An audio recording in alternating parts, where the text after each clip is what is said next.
നമസ്കാരം, ഓപ്പൺ ന്യൂസിലേക്ക് സ്വാഗതം. ഇന്നത്തെ പ്രധാന വാർത്തകളിലേക്ക്.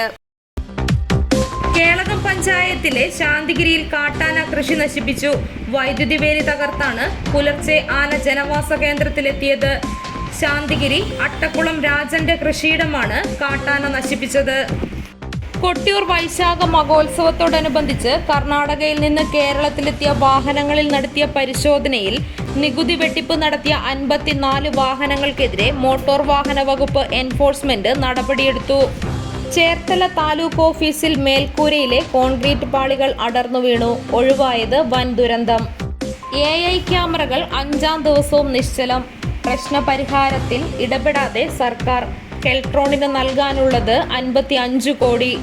വിഴിഞ്ഞം ഓഹരി കൈമാറ്റം സർക്കാർ മുൻകൂറായി നിശ്ചയിച്ച കച്ചവടമാണെന്ന് പ്രതിപക്ഷ നേതാവ് പിണറായി വിജയൻ ആരോപിച്ചു.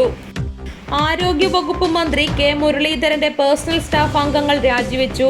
Additional private secretary Sreelal, assistant private secretary Govindaraj എന്നിവരാണ് രാജിവെച്ചത്.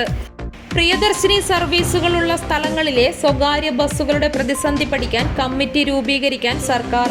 ടിക്കറ്റ് ഇതര വരുമാനത്തിലൂടെ സ്വകാര്യ ബസ്സുകളെ സംരക്ഷിക്കുമെന്ന് ഗതാഗത മന്ത്രി CP ജോൺ പറഞ്ഞു. നെടുപുഴയിൽ ബോട്ട് മറിഞ്ഞ് കാണാതായ 2 പേരുടെ മൃതദേഹം കണ്ടെത്തി. കല്ലൂർ സ്വദേശിയുടെയും സുഹൃത്തിന്റെയും മൃതദേഹങ്ങളാണ് കണ്ടെത്തിയത്. വിഴിഞ്ഞം തുറമുഖ ഓഹരി വിൽപ്പനയിൽ കോൺഗ്രസിലും UDFിലും കടുത്ത അതൃപ്തി.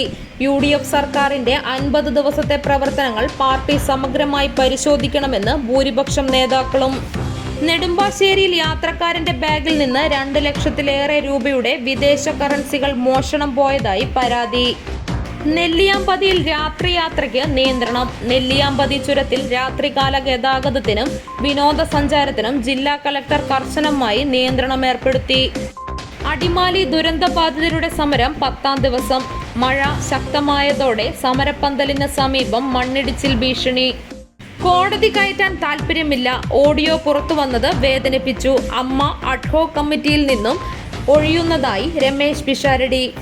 കോഴിക്കോട് പുതിയ സ്റ്റാൻഡിൽ 19 ഗ്രാം MDMAയുമായി 2 യുവാക്കൾ പിടിയിലായി.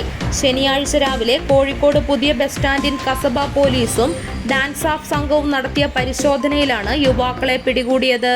പുളിയിൽ നരയമ്പാറയിൽ റബ്ബർ പുകപ്പുരയ്ക്ക് തീപിടിച്ചു. നരയമ്പാറ സ്വദേശി AK അഹമ്മദിന്റെ ഉടമസ്ഥതയിലുള്ള റബ്ബർ പുകപ്പുരയ്ക്കാണ് തീപിടിച്ചത്. കൂത്തുപറമ്പ് കുറുമ്പയ്ക്കൽ ഉഷസ് വീട്ടിൽ VK സാരംഗ് നിര്യാതനായി. 34 വയസ്സായിരുന്നു. സംസ്കാരം നാളെ ഉച്ചയ്ക്ക് 1 മണിക്ക് വലിയ വെളിച്ചം ശാന്തിവനത്തിൽ. ഇരിട്ടി കടത്തുംകടവ് പടിഞ്ഞാറേക്കൂട്ടിൽ ജസ്റ്റിൻ മാത്യു നിര്യാതനായി. 27 വയസ്സായിരുന്നു. സംസ്കാരം പിന്നീട്. നെല്ലിക്കാമ്പോയിൽ സെന്റ് സെബാസ്റ്റ്യൻ ഫെറോന ദേവാലയത്തിൽ. തില്ലങ്കേരി പൂമരത്തെ C സുരേന്ദ്രൻ നിര്യാതനായി. 75 വയസ്സായിരുന്നു. ഇന്നത്തെ സ്വർണം വെള്ളി നിരക്കുകൾ: ഗ്രാമിന് 25 രൂപ കുറഞ്ഞ് 13,450 രൂപയും പവന് 200 രൂപ കുറഞ്ഞ് 1,07,600 രൂപയുമായി. വെള്ളിക്ക് 260 രൂപയുമായി.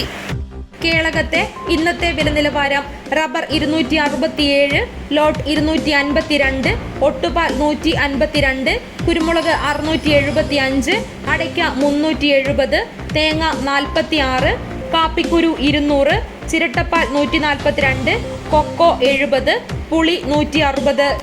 ഇതോടുകൂടി ഇന്നത്തെ വാർത്താ ബുള്ളറ്റിൻ അവസാനിച്ചു. നന്ദി.